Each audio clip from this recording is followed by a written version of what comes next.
Welcome to the Masterplan podcast. Today, a very special one where we're doing some collaboration with the This Mumma Runs podcast. Hello. So we have Erin from This Mumma Runs podcast. Hi. Hi, Erin. Welcome. Thank you, Dave. Thanks for coming down to London to come in. Thanks for having me. And brilliant. So today, a little bit of chat on numerous bits, your background, your podcast. Obviously, yours is much more experienced than mine, so I can learn a little bit. I mean, Dave, it's literally my laptop, my Zoom subscription, and Makes it work, though. my dining table. There you go. So we're in a different place today. A massively different place. Some views outside as well. I keep saying that as well. I can't Oh my go over God, it. it's amazing. It's brilliant. unbelievable. So, Erin, Dave. background. So I met you at the Arc of Attrition last year, the 50 miler, Yes. where we built a bond over a shared DNF in the 50 miles at the same point Oh with my the same God. frustrations. Then we both made the plan to go back and take it on again. Get on again. One of us didn't make that. Oh, Was that me or you? That was me. So I ended up with COVID the weekend of did. the event, so I didn't get down. bless How you. did let's start off there. That's the most recent race, right? It is the most recent race. Yeah. Okay. And how was the Arc of Attrition 50 miler this year? Well, I done it. Well done. Just for anybody, 50 miles, Cornish Coast Path, in case I haven't mentioned it before. Smashed it. You did. Can't wait to go back and do it again. Yeah, you want to go and do it? I'm going to go. Yeah, I'm going to do it again. Not, what are we on? 20, is this 25? 26? Not 2027, but 2028. Yeah. I will be, hopefully, no, not hopefully, I will be on the start line for the big one. Awesome. Yeah. So my memories, to do a bit of contrast and comparison. So last year when I went down there, it had been raining a lot the week before, but on the day of the race, it was blue skies and absolutely glorious. So it was still really muddy and stuff underfoot, but the scenery and the photographs turned out beautiful, and it made for a lovely day, but really brutally harsh. Yeah. From what I understand, it was a little bit of a different experience this year. Back end of Storm Ingrid. Mm-hmm. I mean, the 100 milers, I think, probably got the worst of it because they were out on the Friday. So they were, let's say, in the eye of the storm. And then we got the back end of the storm. I wouldn't say it was horrendous weather. Like, I think I probably trained in worse weather in my training block. But, it was okay. It was fits and starts of rain. And, I mean, the wind was strong. It was really, really strong. It was gusting. But yeah, that's my kind of weather. That's Arc of Attrition weather, though. Yeah, and I definitely seen it when following your stories and stuff. You're training over the winter. You were out there training in everything. Yeah, that's what and you did make the comment when you were going down there that you've trained in this weather. You know, this is your thing. So you weren't fazed by it at all. So No. I guess that helped the mindset at the start line. Absolutely. When you've been in it all winter and you're training in it, you can't expect good weather on race day. You have to go out and train in every kind of weather. But for me, I think that's what Arc of Attrition is. It's that kind of weather. You're in the pits of winter. It's a winter ultra. Yeah. And as much as I moaned about having to go into the Peak District every weekend and do those reps in the weather, it served me. Served me.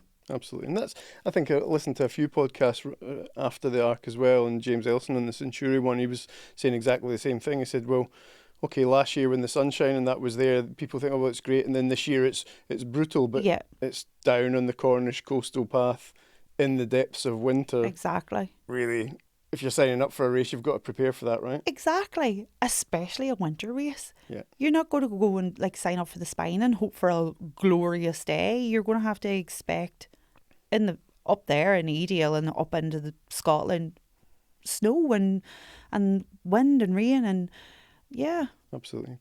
You've got to train for what you're going to expect. Absolutely. So that's why I've been training the British winter, ready for going to the Sahara, right? Same thing. Listen, you're wearing your turkey suit at the minute. Yeah, exactly. So winding it back, so that's your most recent race. That's my most recent race, yeah. What was your first race? Where did the running start for you? So running started for me back in 2020. It was a New Year's resolution. Couch to 5k. See if I could run 5k. And it stuck. It stuck. It became, I don't know if I would say an obsession, maybe an obsession. It's just something that I very much enjoy. Very, very much enjoy. And how did it build up then from couch to 5K? I know there's a few apps. I think the BBC have got a really good one, right? It's got a few celebrities that can train you through, but Yeah. I've used that with the kids before as well, and Yeah. had the kids out on it and stuff like that. But from doing couch to 5K, so you got to couch up to 5K, and then how did it progress? I mean, I wanted to see how far I could go. So I got to 5K and I was like, oh, okay. I mean, I never seen myself doing ultras back when I started running. That was not something that was in my mindset. It was 10K and I thought, right, okay, half marathon distance. If I get to half marathon distance, happy. Let's see if I can do half marathon distance. It was my Manchester half marathon was my first half marathon. So I done the Manchester half, and yeah, it stuck. And then there was a group called Wild Runners, and one of the guys there, who is now my coach, started talking to me about ultras, and I was like, oh, okay. So I'd never ran a marathon. I'd went from half marathon right into ultra. So I'd never ran a marathon. Ran my first marathon last year, my first road marathon last year. So that's how I kind of got into ultra running, to see if I could, to see what I could withstand, to see if I could push myself further than the half marathon distance. And just, yeah. And I love it. Yeah. Yeah. I love the problem solving of it. I love just seeing if I can. Of course I can. Of course. Yeah, of course I can. Absolutely. How's that? Has that been a shift in mindset for you? 100%. Yeah. It spills over into everything. If I can do that, and I know it sounds silly, but if I can do that, if I can push myself, if I can, I don't want to say hurt myself, but you do go through a pain. I mean, people call it the pain cave. You go through a mental pain and you go through a physical pain. And if I can push through that mentally, the body will recover. But if you can push through it mentally and you don't give up, then what else can you withstand? Like, what else can you go into life and do? So, yeah.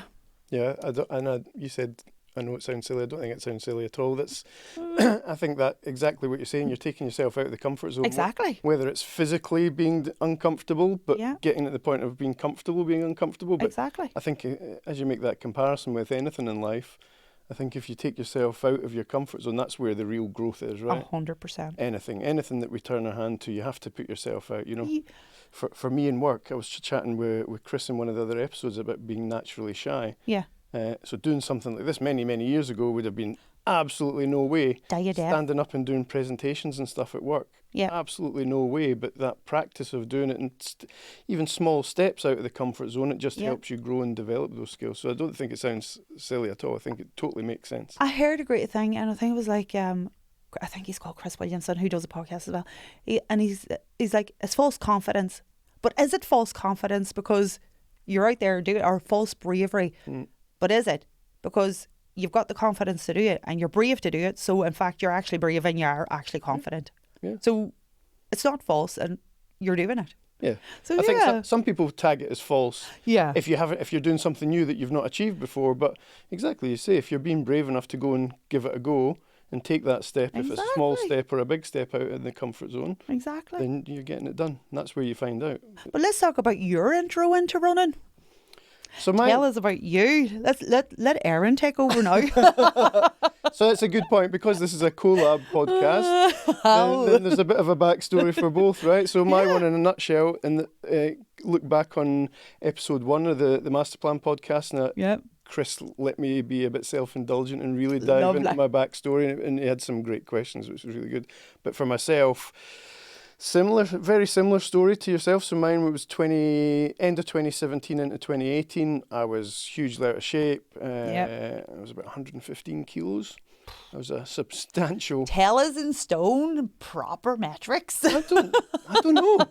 I don't know. That's very Scottish. Thank you. I think that's maybe around 18 stone or something. Right. Okay. Like yeah. Substantial. Yeah. You could certainly use me as a paperweight. Okay. But then, I wanted to shift the weight, so I started off doing walking events, actually.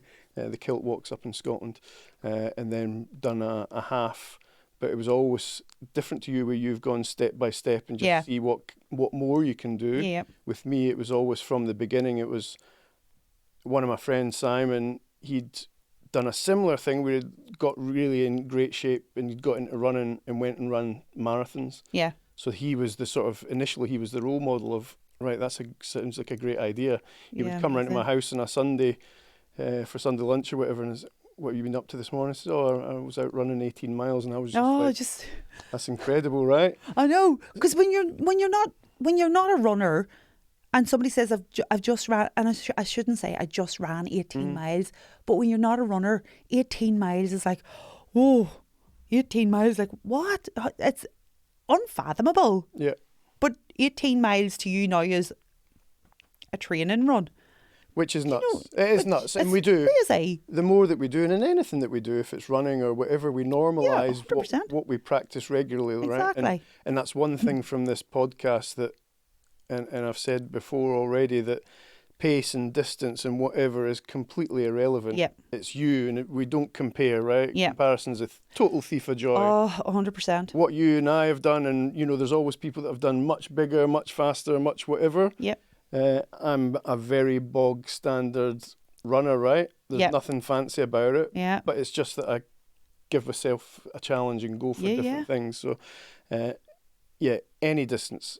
If it's a park run, a 5K, if it's running between two lampposts because it's the first run, I remember being there, and I have total hats off to anybody that just gets out and does it. 100%. Yeah, be it running or whatever, any sort of Exactly. movement, right? Because as you know, and this was going to be my next question, and I was kind of alluding to it earlier, do you find now that your running is more physical or more like beneficially? Is it more beneficially physical or is it more beneficially mentally for you now? I would say both. Obviously we go out to run. If we've had a really bad day, we go out to run, and it helps us mentally, doesn't it? It's an however long or however you train, because I train for time, and I train on RPE, so I'm out for an hour most evenings. That's my easy run unless I'm doing a quality session. So after work, if it's been a day, or if I'm at home and the kids are just like mommy, and it's like, oh, okay, I go out, and it's just like, that's my time. That's where I can just turn my brain off and just do it. But like you, I was a bit hefty, and then I lost a lot of weight. So I would use it as both. But I've learned how to, what would you say? I've learned how to fuel my body for training. So yeah, I would say both. I would say probably definitely more mentally now. More leaning towards the mental side of it. Yeah, I definitely find that, and I notice it more so when I'm fit and healthy and stuff like that, and I'm training, then okay, physically it helps me feel good. Yeah. It helps me with the calorie control as well, because I find that I'm very good at fueling when I'm training. Yeah.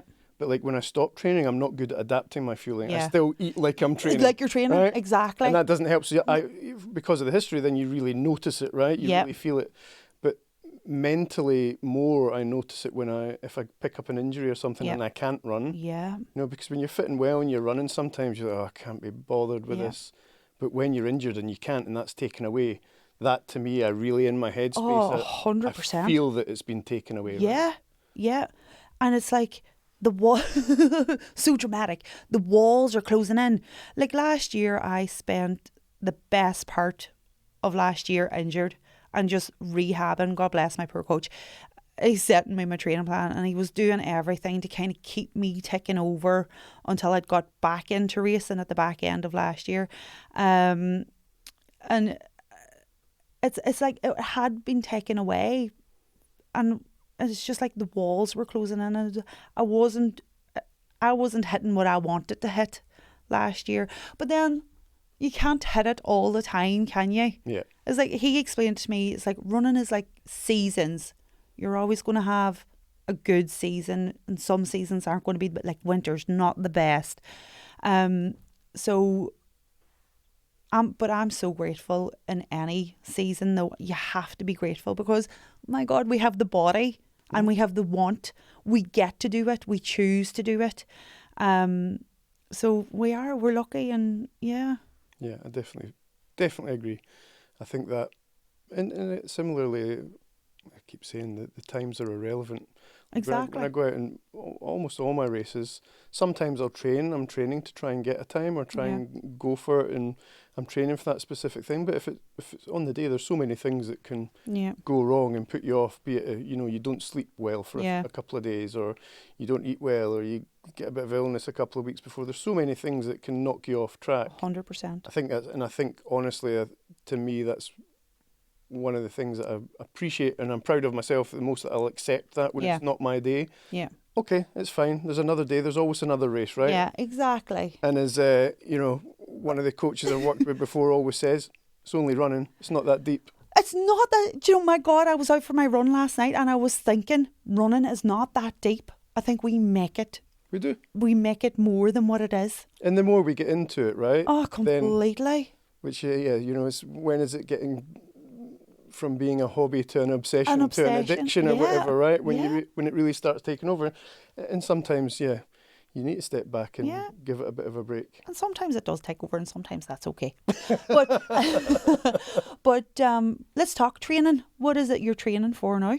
So MDS, so Marathon des Sables. And we haven't gone into too much detail so far on, hold on. The pod. No, stop. Yeah. So Marathon des Sables, I know what it is. But for anybody that's not kind of up there with ultra running and things like that, tell us about Marathon des Sables. So Marathon des Sables, and this year is the 40th anniversary of it. Oh. They have a number of different races now. So this is the original one, the Marathon des Sables Legendary. Yeah. As it's now known, 40th anniversary of it. Oh, that's going to be special, Dave. Well, yeah, they've made it a little bit special. I bet they have. They have. So it's in the Moroccan Sahara in April, so it's about 5.5 weeks to go, and 250 kilometres, multi-day, so over a multi-stage event where the stages will vary in distances. So there's a couple of days that are about 30 kilometres, there's one at 40 kilometres. Yeah. The long stage, and this is where the special one is this year, the long stage, which is usually about 80 kilometres. Okay. Because it's the 40th anniversary, they've increased that's so nicely. So it's up to 100 kilometres. Happy birthday, Marathon des Sables. Here's another 20 kilometres. So another 20 kilometres, 100 kilometres. That stage, obviously with the distance of it, that's spread over 48 hours. Right, okay. And it's going to be incredible. That one in particular, because you'll start early, you'll get through the day, and then you'll be into night time and stuff like that. So seeing the sun go down and the stars come out, it's going to be insane. Yeah, it's going to be. And that's the main thing with this for me, because having built up, I've never thought. And when I went to go for the first marathon, it was like, maybe one day I could. Maybe. I don't know what it'll be like, but maybe I could. And then to build up and to be able just to think about entering something like this, and it's unbelievable. They just give it a go. Why not, right? Why not? Exactly. I mean, what's stopping you? Nothing.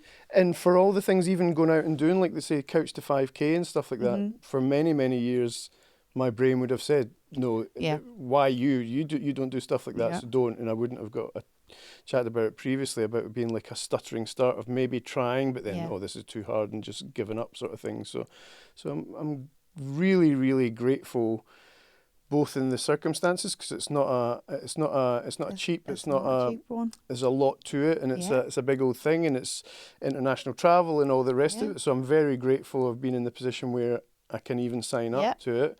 But I'm very grateful, and I've got a lot of gratitude from my own body, as you say, that's able to go and toe the line and give it a go. Give it a shot. Give it your best shot. And what is the weather going to be like? Obviously, you're in the desert. It's going to be hot. But what's the temperatures looking like? Because, I mean, let's face it. You've got the good old Celtic Scottish skin there.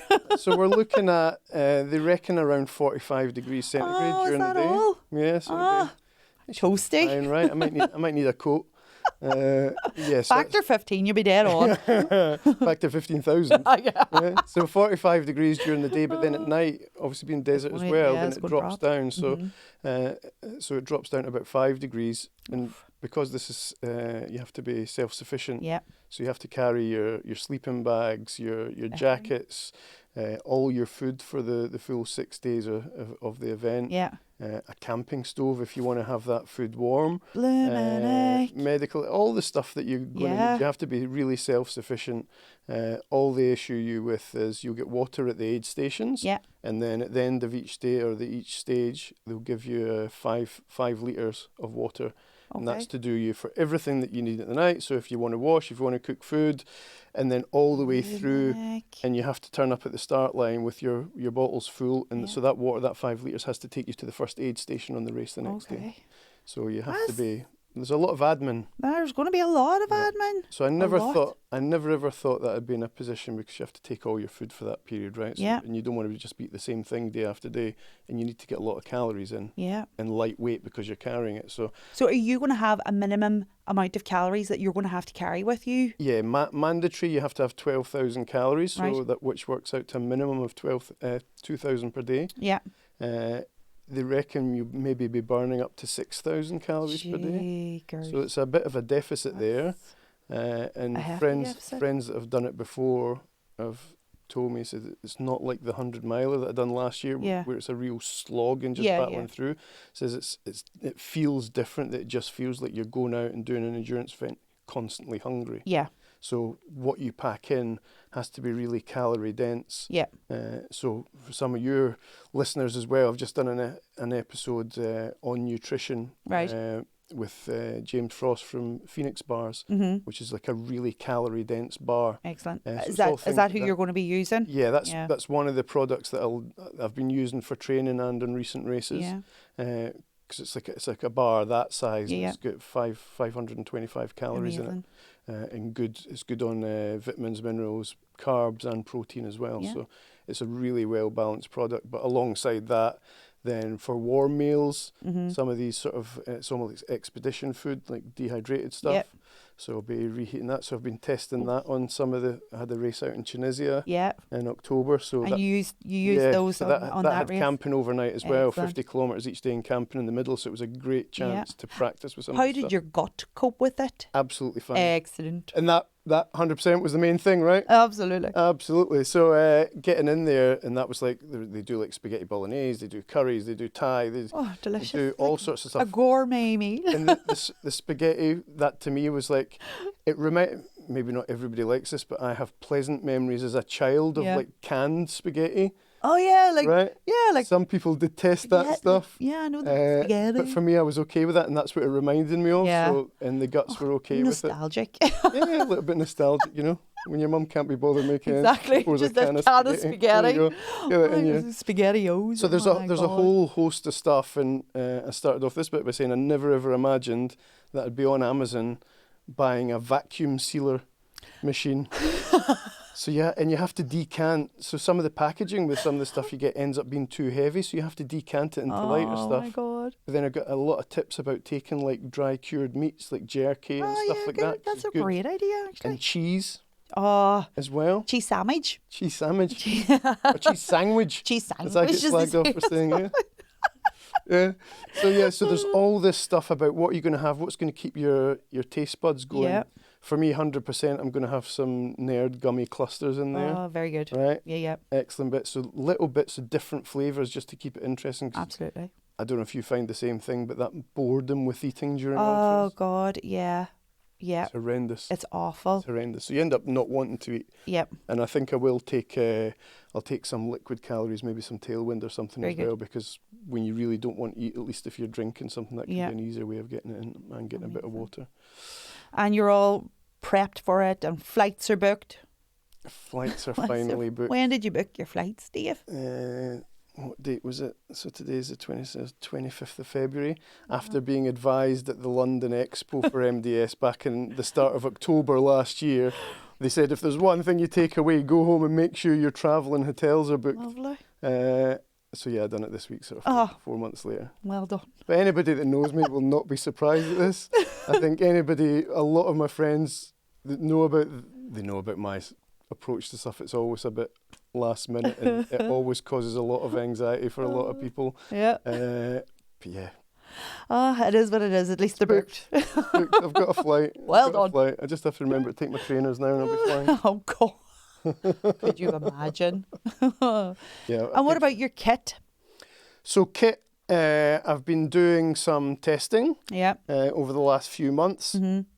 I've got some good standards, so this will be the bag that I'll be using, which is That's not a big bag. It's not. It's a 20 litre, which is the minimum size. Right. So that makes this whole admin around your food and all your equipment and stuff like that. Because there's quite a bit of mandatory equipment that you need to carry, and you don't want minimise the luxury items. No.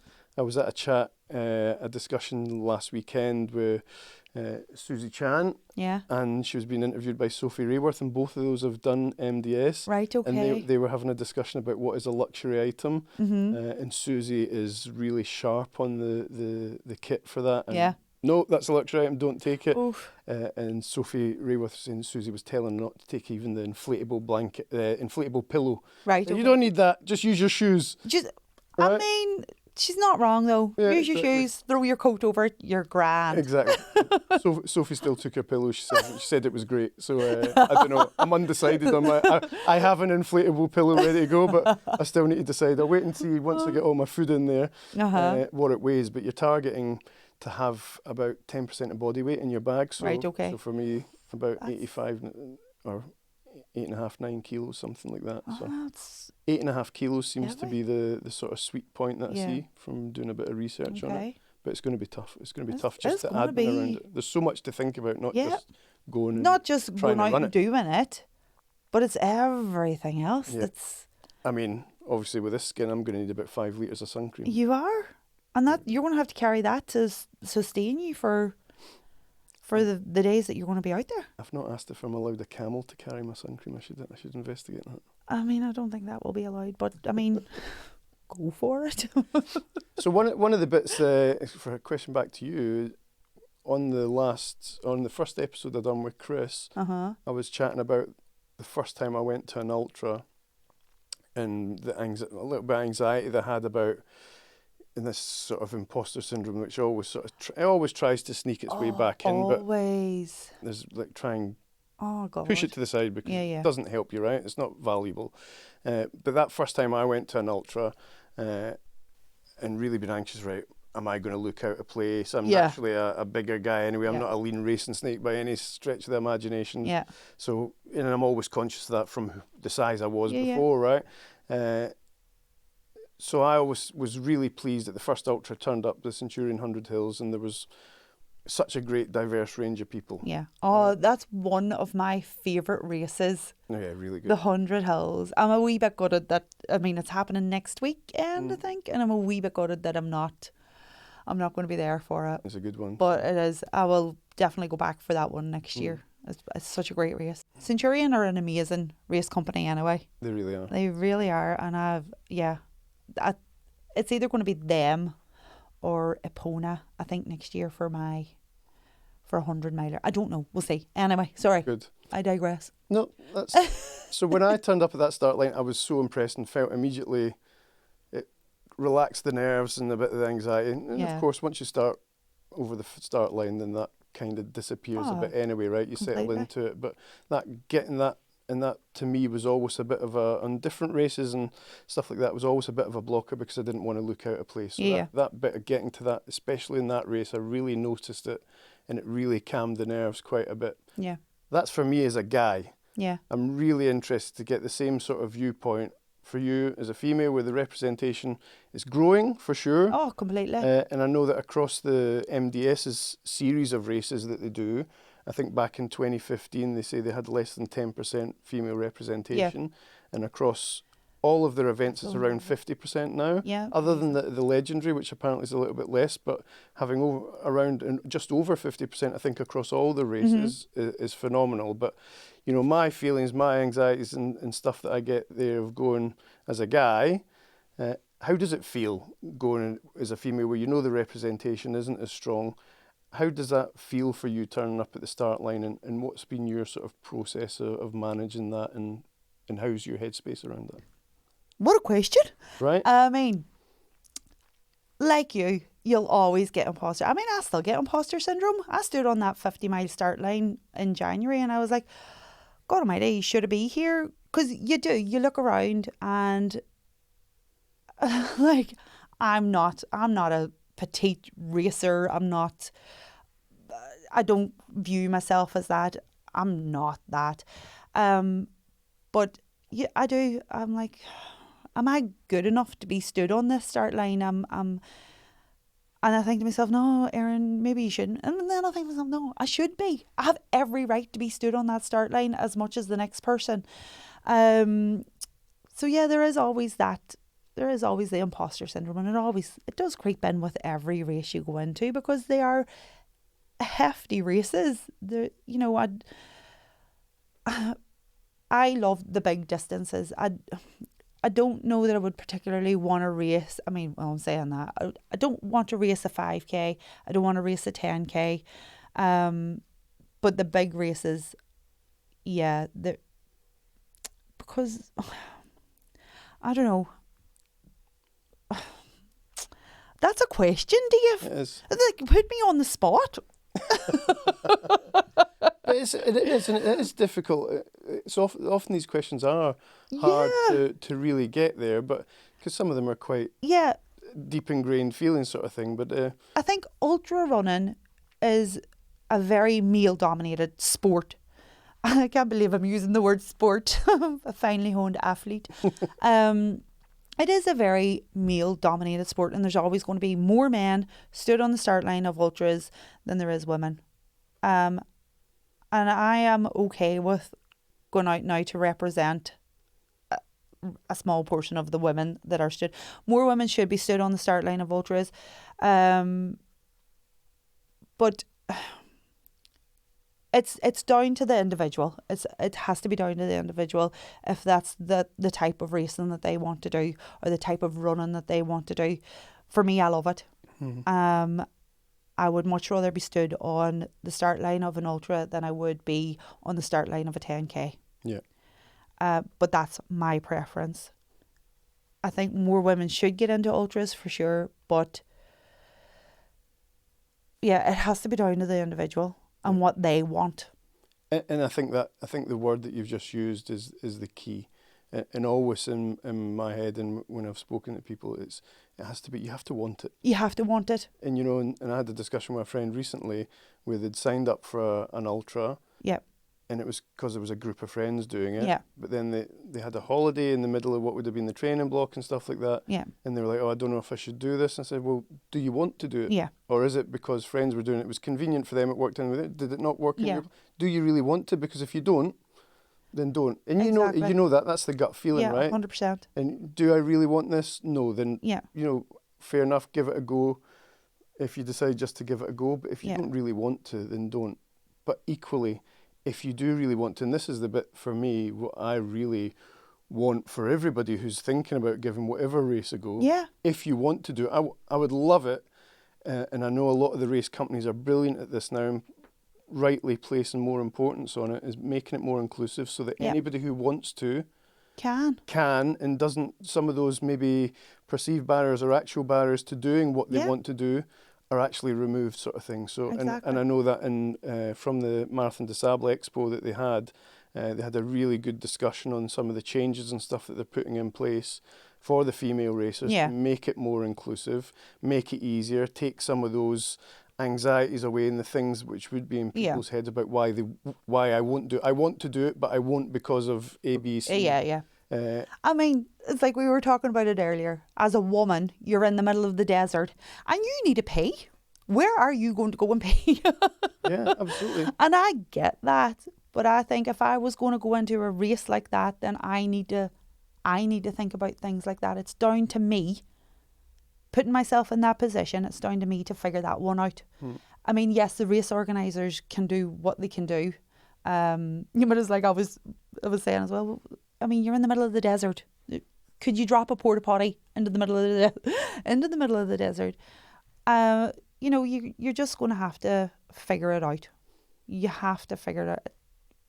It's down to you. And if you want to do it, then that's something for you to work out. Yeah, there's definitely going to be aspects of any race or anything. Oh, completely. Some of it you need to prepare for, but there's definitely, and it feels to me like there's an increased focus, quite rightly, on making it equally inclusive as for inclusive all, as possible. Absolutely. so that there isn't unnecessary obstacles for people signing up and giving it their best shot, right? Because you don't want to turn up and be hindered by the sort of anxieties around certain parts of it, that you're not getting the same crack of the whip as somebody else, sort of thing. Completely. So I have to take that away, and I definitely see, and certainly with MDS, they're doing a lot of efforts on that. And I think that probably is a thing for women as well. I mean, when I was doing Arc of Attrition, you know, and I needed to pee, man. You know, okay, we can get good at doing nature. I can't believe we're talking about peeing in nature. But seriously, you can, as a woman, get good at peeing in nature. Yeah. Not as good as a man could. But, you know, I was on the coast path and I needed a pee. And so I had to, thankfully, I was coming out of one of the aid stations and I didn't at the time use the toilet at the aid station. But there was a restaurant and I bobbed into the restaurant. So, yeah, you need to put things in place to make it as and it's equally as inclusive. It's something else you need to practice, right? Absolutely. I'm sure over some practice a wild wee has become easier. A wild wee has become easier, yeah. Absolutely. I mean, it took me a while. I could give a line that, again, someone that I know is an ultra runner gave me the line that you're not a real ultra runner behind you until you've shat behind the bush. Until you've shat behind the bush. Now, I've had a couple of incidences where I've nearly shat myself, but I haven't. But I haven't mastered. I haven't mastered the wild. I'm glad that we've broached this subject. This is the first time now in the podcast history, episode Shitting in the wild, that we've gone down to the discussion that all runners become incredibly comfortable with about body movement. Absolutely. Yeah. It took me ages. It took me absolutely ages to actually, and I can't believe these words are coming out, shit in a porta potty. I mean, it has to be done. The pre-race. Amazing. Right. Oh, classic. We've covered toilets. Check. Done. Lovely. Good. Right. I'll feed back to you with great detail what Wonderful. it's like in the desert. Yeah, I think so. Will you have to carry a shovel? Jokes aside, do you have to You don't need a shovel in this one. No. just what are you going to do? You do get issued with some bags though. Dig a little hole in the sand, like a little dog. Wee desert dog. Oh, wee desert dog. Very good. So yeah, good. So that bit about, and I really appreciate that viewpoint of what it's like for a female turning up, different to mine, because I think we've got a very similar background of when we've got into running and stuff like that. So I think it's a very equatable story sort of thing. So seeing it from both sides is good. More women do need to do ultras, I think. Absolutely. But it's hard as a woman. Just more women need to do ultras. One thing I'll put out there, every ultra that I've done, the chat while we're running, the chat with the female runners is always better. Good crack. Always better. Guys just grunt, moan and fart a little bit and away they go. But the discussions with they don't want to talk. It's been much more chitty-chatting. What a difference that makes. You know, if you run a section with someone and you're chatting away, I don't think you can talk much in Arc of Attrition because you're generally panting your way up a hill, right? Oh. But yeah, if you get someone that you're running with and having a chat with, get to know you sort of thing, it's always, it just makes time pass quicker, right? Absolutely. So that's great. So yeah, representation at the races, hopefully it continues to grow. Hopefully it does continue to grow. And having people like you doing it, getting out there and doing it, doing your podcast, chatting about it. I think your Instagram is fantastic. The stories and stuff you put on. It's just me being... It's you being you. You're very real with it. I think the tough days, the great days, there's a lot of smiling, there's a lot of everything. Listen, right. It's so easy. Social media, it's so easy to show the medal.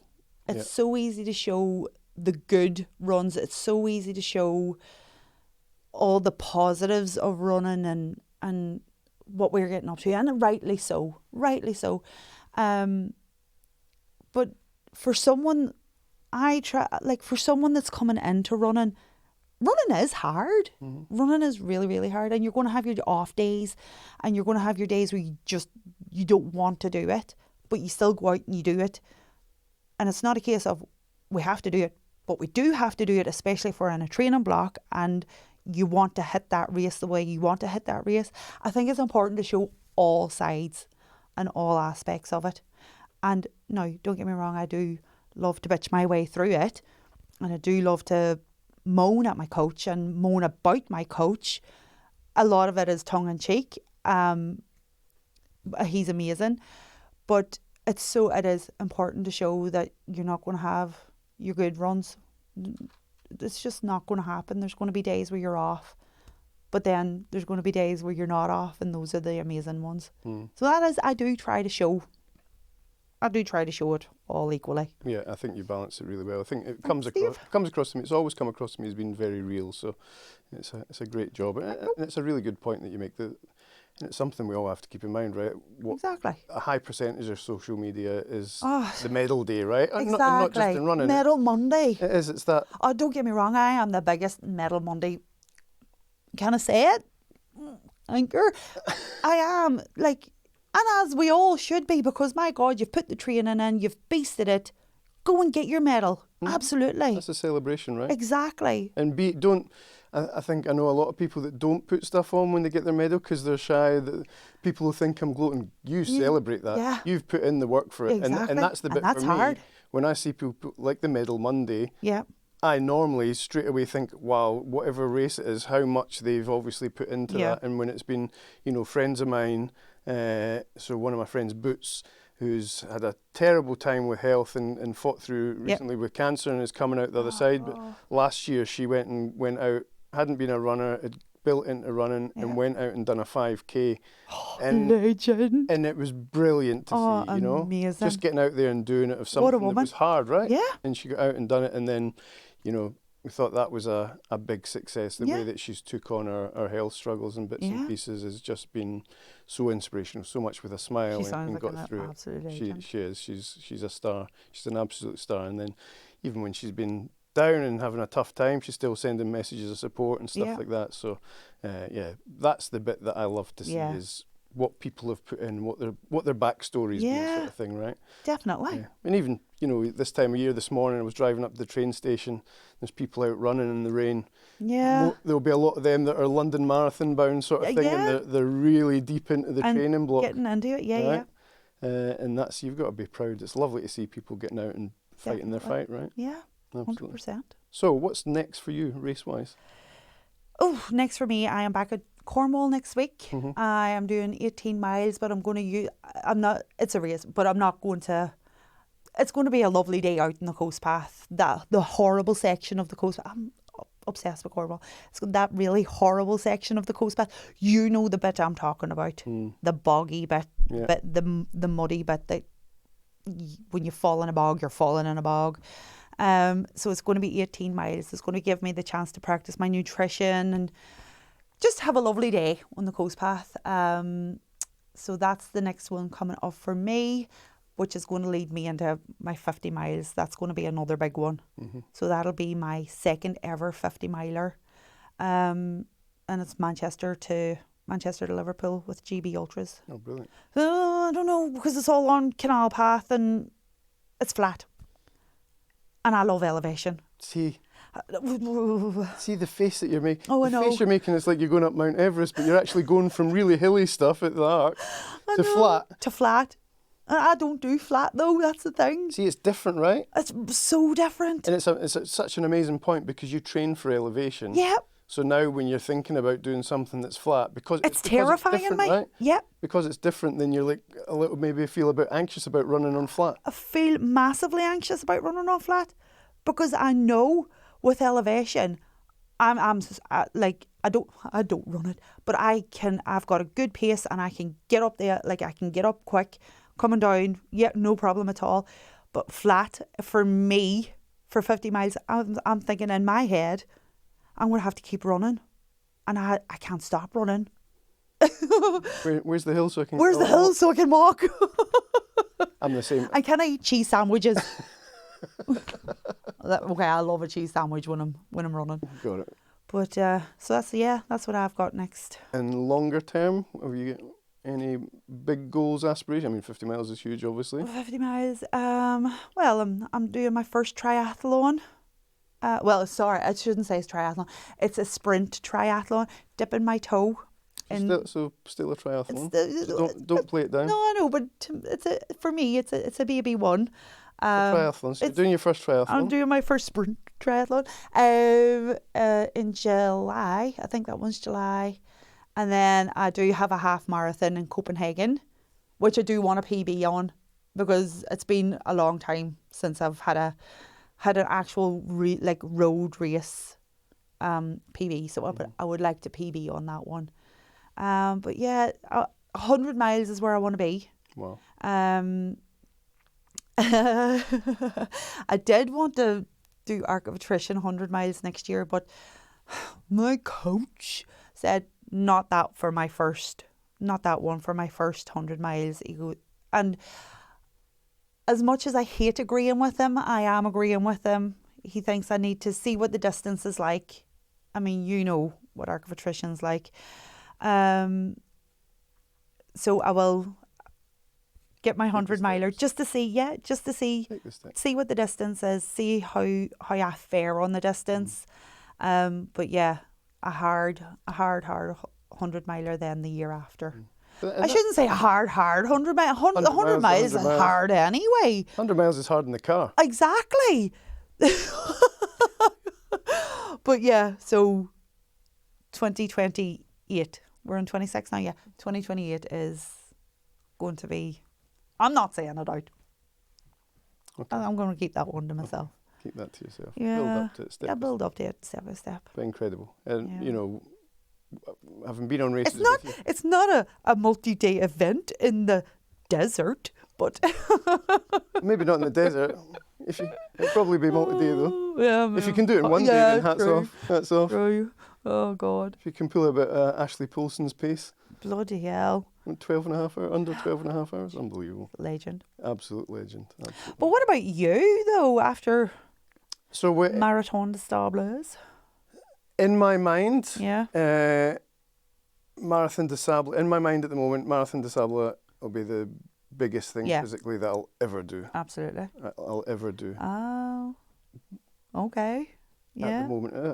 Is it I an know. obsession? Is it an addiction? I've thrown in that at the moment. But so in my mind, for sure, MDS will be the biggest thing I'll ever do. It is the pinnacle for me. Yep. I want to complete it 100%. I know I can if all goes well. After that, I promised myself that I wouldn't book anything until after MDS. Yeah. One, because I don't know if my legs will work afterwards, so it might be a waste of money. But when I bumped into you at the running show the other week. What have you booked, Dave? So, yeah. Or are you saying it out, or are you going to keep that one? No, so my friends at the Ultra for Charity, I met them at running show again as well. I was chatting away to them. So their second race, so I'd done the one in Tunisia with them, which was their inaugural race.